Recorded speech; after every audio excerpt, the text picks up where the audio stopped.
दोस्तों ये कहानी है एक ऐसे एस्ट्रोनॉट की जो अपने साथी एस्ट्रोनॉट के साथ एक स्पेस मिशन कंप्लीट करके पृथ्वी पर वापस आ रहा था, लेकिन बीच रास्ते में उनके स्पेसक्राफ्ट पर कोई अजीब सी चीज उन पर बड़ा ही घातक अटैक कर देती है, जिसमें उस एस्ट्रोनॉट का साथी एस्ट्रोनॉट मारा जाता है। इसके बाद जब उस बचे हुए एस्ट्रोनॉट को क्वारंटीन किया जाता है तो रात में उसके शरीर में बहुत ज्यादा भयंकर दर्द होने लगता है और उसके शरीर से एक बड़ा ही अजीब डरावना सा एलियन जीव बाहर निकलता है, जिसे देखकर सबके होश उड़ जाते हैं कि ये चीज आखिर है क्या और यहाँ धरती पर कैसे और किस मकसद से आई है। इसके बाद साइंटिस्ट डिसाइड करते हैं कि वो लोग इस डरावने जीव पर रिसर्च करके इसे दूसरे देशों के खिलाफ युद्ध में इसका इस्तेमाल एक हथियार के तौर पर करेंगे, जिसके लिए वो इस एलियन जीव को हर रोज आधी रात को खाने के लिए एक कैदी को उसके हवाले कर देते थे। अब यहाँ तक तो सब कुछ सही चल रहा था, लेकिन ये जीव साइंटिस्ट के लिए एक आफत तब बन जाता है जब वो उन्हीं पर अटैक करने लग जाता है। तो अब देखते हैं कि क्या साइंटिस्ट इस एलियन जीव को मार पाएंगे या फिर यह खतरनाक एलियन जीव पूरी पृथ्वी पर से इंसानियत को खत्म कर देगा। चलिए जानते हैं। तो कहानी की शुरुआत साल 1983 के समय से होती है, जहां स्पुतनिक नाम के रशियन स्पेस शटल में दो एस्ट्रोनॉट्स एवचेंको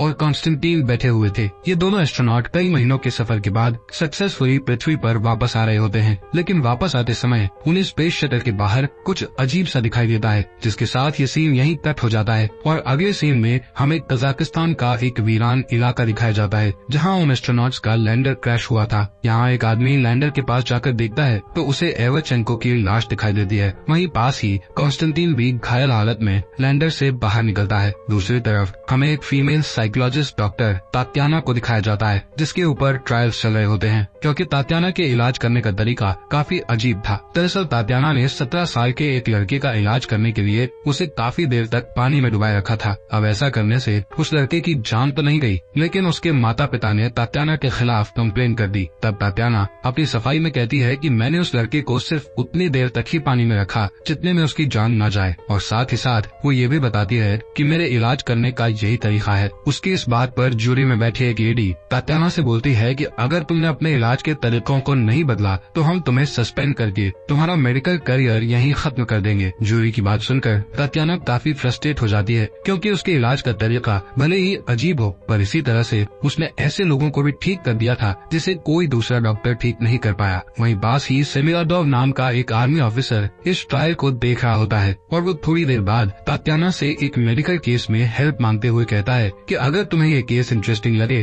तो तुम अपने तरीके से ट्रीटमेंट कर सकती हो, और जब भी तुम इस केस को छोड़ना चाहो तो वापस लौट सकती हो। इस मदद के बदले सेमिराडोव उसके ऊपर लगे सारे चार्जेस को हटाकर उसका सस्पेंशन रुकवा देगा। जिस बात को सुनते ही तात्याना उसकी मदद करने के लिए मान जाती है। इसके बाद तात्याना को एक हेलीकॉप्टर से किसी अनजान जगह पर ले जाया जाता है, जहां आगे का सफर वो लोग ट्रक से तय करते हैं। रास्ते में सेमिराडोव तात्याना को बताता है कि तुम्हारा पेशेंट वही एस्ट्रोनॉट है जो स्पुतनिक स्पेस प्रोब में बैठकर अंतरिक्ष में गया था, यानी उसका पेशेंट कॉन्स्टेंटीन ही है, जिसे हमने शुरुआत में देखा था। जब से कॉन्स्टेंटीन और उसका दोस्त अंतरिक्ष से वापस आए हैं, तब से वो लोग रशिया के नेशनल हीरो बन चुके हैं, क्योंकि ऐसा पहली बार है कि कोई इंसान अंतरिक्ष में जाकर वापस आया हो। लेकिन आर्मी ने अपने देश की जनता से इस बात को छुपा कर रखा था कि उनका एक नेशनल हीरो यानी एवचेंको मर चुका है, बल्कि उन्होंने हर तरफ ये खबर फैला रखी थी कि स्पेस से वापस आने के कारण दोनों नेशनल हीरोज को पृथ्वी के एटमॉस्फेयर में एडजस्ट करने में थोड़ी प्रॉब्लम हो रही है, इसीलिए उन्हें कुछ हफ्तों तक क्वारंटीन में रखा गया है। वहीं तात्याना को बस इतना ही बताया गया था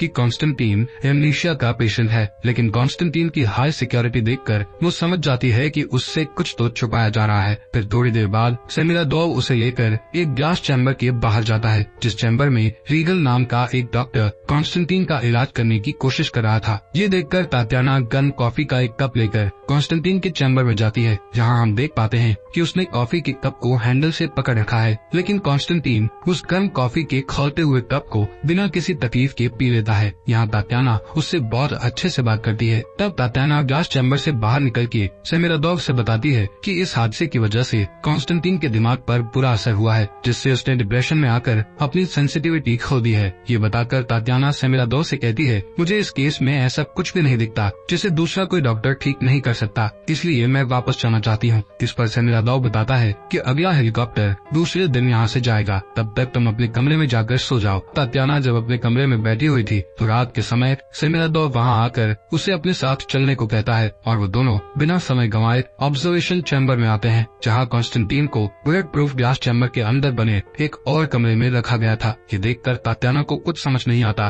कि आखिर कॉन्स्टेंटीन को उसके कमरे में कैद क्यों किया गया है। अब इससे पहले कि वो सेमिरादोव से कुछ पूछ पाती तभी उसकी नजर मॉनिटर पर पड़ती है जिसमें कॉन्स्टेंटीन दिख रहा था। देखते ही देखते उसके हाथ पैर अकड़ने लगते हैं और वो अचानक से अपने बिस्तर के नीचे गिर के खून की उल्टी कर देता है। खून की उल्टी के साथ ही उसके मुंह से एक अजीब सा जीव बाहर निकलता है, जिसके बाहर आते ही कॉन्स्टेंटीन तो बेहोश हो गया था, पर वो जीव धीरे धीरे बड़ा होने लगता है, जिसे मॉनिटर में देखकर तात्याना के होश उड़ जाते हैं। तब सेमिरादोव के कहने पर तात्याना उस अजीब से जीव को देखने के लिए कॉन्स्टेंटीन के कमरे के बाहर जाती है, जहाँ वो जीव उस पर हमला कर देता है। लेकिन बुलेट प्रूफ ग्लास की वजह से वो जीव तात्याना को नुकसान नहीं पहुँचा पाता। जिसके बाद सेमिरादोव तात्याना से बताता है कि ये जीव स्पेस से कॉन्स्टेंटीन के साथ आया है और वो उसके शरीर के अंदर ही रहता है। इसी वजह से हमने एक नेशनल हीरो को इस तरह कैद करके रखा है, क्योंकि उसके अंदर एक एलियन जीव मौजूद है जिसे अलग करने का काम तुम्हारा है। यहाँ तात्याना भी इस चैलेंज को एक्सेप्ट करके सेमिरादोव से कॉन्स्टेंटीन की लैंडिंग के बाद से अब तक की सारी रिपोर्ट्स और फुटेजेस मांगती है, ताकि वो इस जीव के बिहेवियर को अच्छे से समझ सके।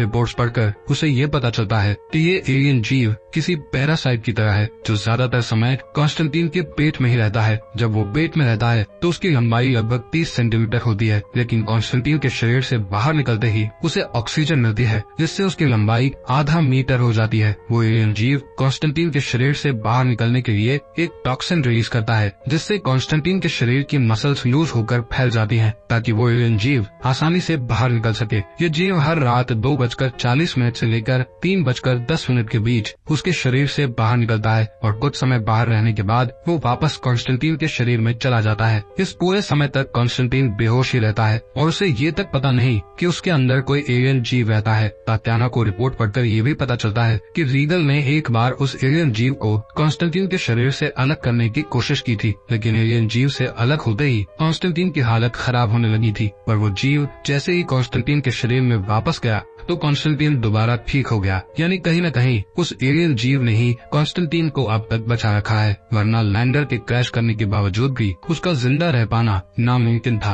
वहीं ये जीव कॉन्स्टेंटीन के खाए हुए खाने को खाकर जिंदा रहता है, लेकिन तात्याना को ये जानना था कि वो एग्जैक्टली क्या खाता है। उसे इन फाइल्स में कॉन्स्टेंटीन के पास्ट की भी जानकारी मिलती है, जिससे उसे ये पता चलता है कि कॉन्स्टेंटीन का 7 साल का एक नाजायज बेटा है, क्योंकि कॉन्स्टेंटीन ने उसकी माँ से शादी नहीं की थी और उसकी माँ के मरने के बाद उस बच्चे को ऑर्फनेज में रख दिया गया। फिर अगले दिन तात्याना इंटरोगेशन के दौरान पहले तो कॉन्स्टेंटीन से उसका फेवरेट सॉन्ग पूछती है, लेकिन बाद में वो उससे कहती है कि तुम एक बुरे पिता हो जिसने अपने बेटे को ऑर्फनेज में सड़ने के लिए छोड़ दिया, जो सुनकर कॉन्स्टेंटीन को काफी बुरा लगता है। जबकि तात्याना की बातों से हम समझ पाते हैं कि उसने जानबूझकर कॉन्स्टेंटीन को गुस्सा दिलाया ताकि गुस्से के कारण उसके व्यवहार में कुछ बदलाव आ जाए। वो तुरंत ही रीगल से कॉन्स्टेंटीन का ब्लड टेस्ट करने को कहती है, ताकि उसे ये पता चल सके कि आखिर वो एलियन जीव एग्जैक्टली क्या खाता है। यहाँ तात्याना सेमिरादोव को सजेस्ट करती है कि वो कॉन्स्टेंटीन को ग्लास चैम्बर से निकालकर किसी दूसरे कमरे में शिफ्ट कर दे, ताकि कॉन्स्टेंटीन को ऐसा न लगे कि उसे कैद करके रखा गया है। इस पर सेमिरादोव कॉन्स्टेंटीन को ग्लास चैम्बर से निकालकर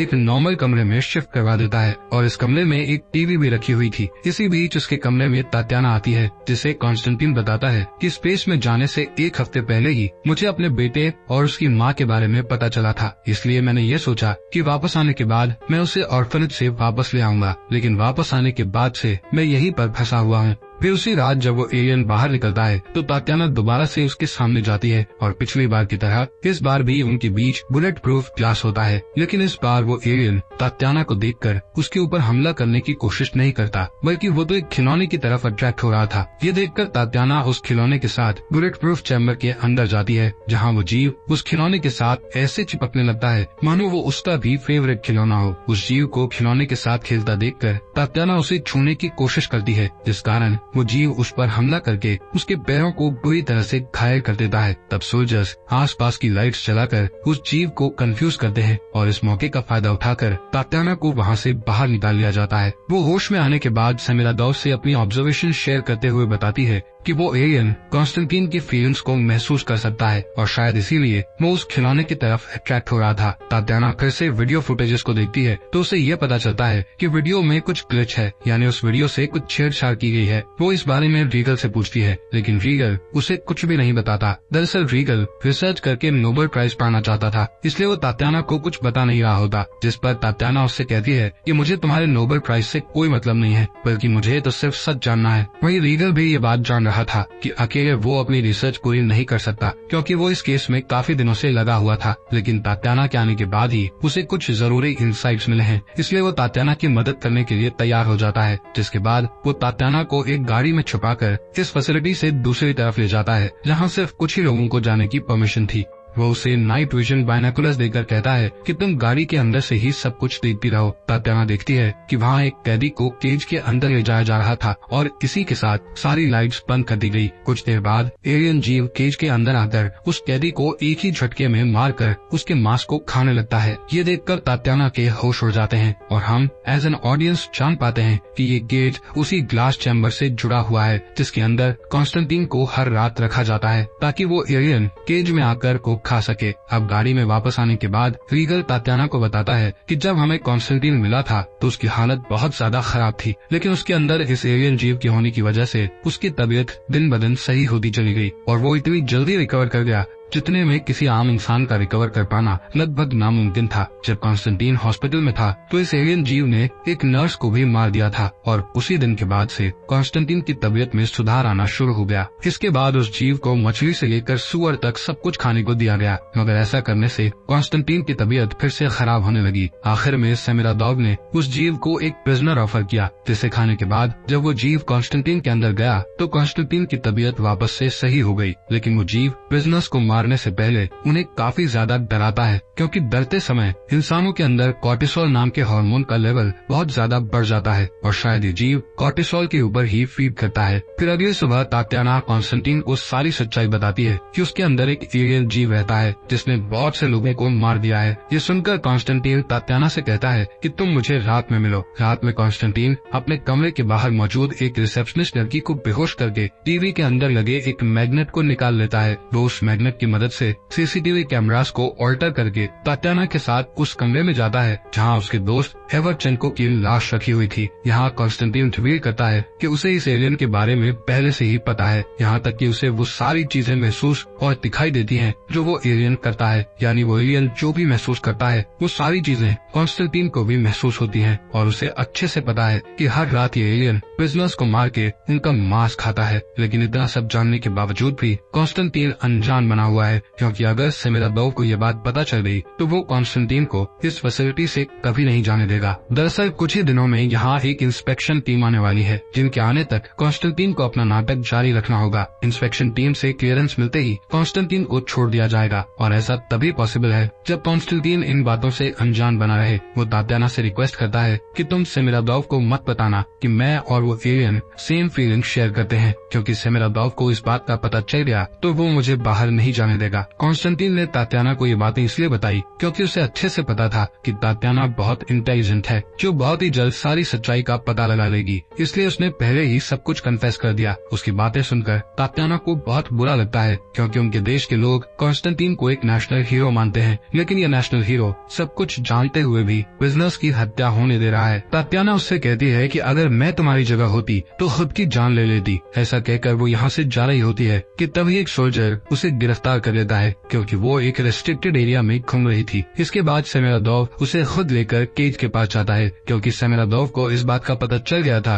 कि रीगल तात्याना को पहले भी इस केज के पास लेकर आया था। सेमिरादोव उससे कहता है कि तुम्हें इस बार नाइट विजन बाइनोकुलर्स की जरूरत नहीं पड़ेगी, बल्कि मैं तुम्हें सब कुछ करीब से दिखाऊंगा। फिर हम तात्याना और सेमिरादोव को केज के पास देखते हैं, जहाँ इस बार एक नहीं बल्कि 2 प्रिजनर्स को लाया गया था और हर बार की तरह इस बार भी वो एलियन केज में आकर उन प्रिजनर्स को मारने ही वाला था कि तभी तात्याना केज को खोलकर उस जीव के सामने चली जाती है। लेकिन वो उस पर हमला नहीं करता, क्योंकि कॉन्स्टेंटीन और ये एलियन सेम फीलिंग शेयर किया करते थे, जिस कारण ये एलियन तात्याना को नुकसान नहीं पहुंचाता। तभी तात्याना कॉन्स्टेंटीन का फेवरेट गाना गाने लगती है, जिससे वो एलियन बिल्कुल शांत पड़ जाता है। जबकि दूसरी तरफ कॉन्स्टेंटीन वापस से होश में आने लगता है, जो देखकर हम समझ पाते हैं कि कॉन्स्टेंटीन कुछ हद तक उस एलियन को कंट्रोल कर सकता है। इसी बीच एक प्रिजनर वहाँ से भागने की कोशिश करता है, जिस पर वो एलियन एक झटके में ही उस प्रिजनर का सिर धड़ से अलग करके उसे मार देता है। हालांकि इस इंसिडेंट को देखकर सेमिरादोव तात्याना से पूछता है कि क्या कॉन्स्टेंटीन इस एलियन को कंट्रोल कर सकता है, जिसके जवाब में तात्याना कहती है कि वो इस एलियन को पूरी तरह से कंट्रोल नहीं कर सकता। इस जवाब से सेमिरादोव समझ जाता है कि अगर तात्याना को और ज्यादा समय दिया जाए तो वो कोई न कोई तरीका खोज ही लेगी जिससे कॉन्स्टेंटीन और एलियन को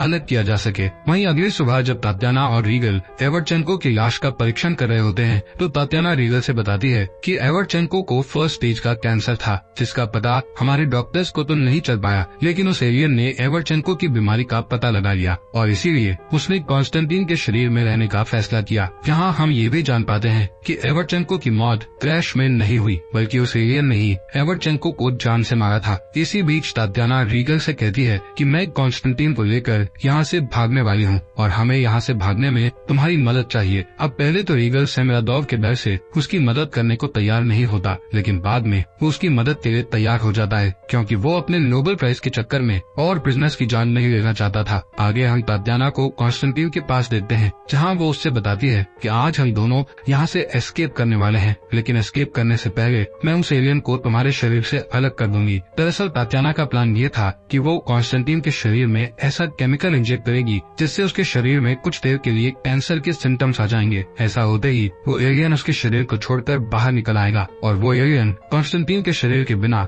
ज्यादा देर तक जिंदा नहीं रह सकता क्योंकि उससे धूप नहीं बर्दाश्त होती। यही वजह है कि वो रात के समय ही बाहर निकलता है, जबकि दिन में वो उसके शरीर में रहता है। इसके बाद तात्याना और कॉन्स्टेंटीन कुछ सोल्जर्स को बेहोश करके वहाँ से भाग निकलते हैं, जबकि दूसरी तरफ रीगल हायर ऑफिसर्स को सेमिरादोव के इलीगल एक्सपेरिमेंट्स के बारे में खबर देता है। उधर सेमिरादोव को सीसीटीवी फुटेजेस से पता चल चुका था कि तात्याना और कॉन्स्टेंटीन वहाँ से भाग गए हैं और इस सब में रीगल ने भी उनकी मदद की है। उसे ये भी पता चल चुका था कि रीगल ने उसके खिलाफ कंप्लेन कर दी है, इसीलिए वो उसे शूट करके जान से मार देता है। उसे मारने के बाद वो अपने सोल्जर्स को तात्याना और कॉन्स्टेंटीन के पीछे भेजता है, जहाँ उसके ऑर्डर पर बहुत सारे सोल्जर्स तात्याना और कॉन्स्टेंटीन को घेर लेते हैं। जहाँ वो लोग तात्याना को मारने ही वाले थे कि तभी कॉन्स्टेंटीन खुद को इंजेक्शन लगाकर एलियन को बाहर निकाल देता है। वो तात्याना को बचाने के लिए उस एलियन को कंट्रोल करके सभी सोल्जर्स को मरवा देता है। अब इस मौके का फायदा उठाकर तात्याना कॉन्स्टेंटीन को लेकर वहाँ से भाग निकलती है, जिससे वो एलियन पीछे छूट जाता है। इधर कॉन्स्टेंटीन और एलियन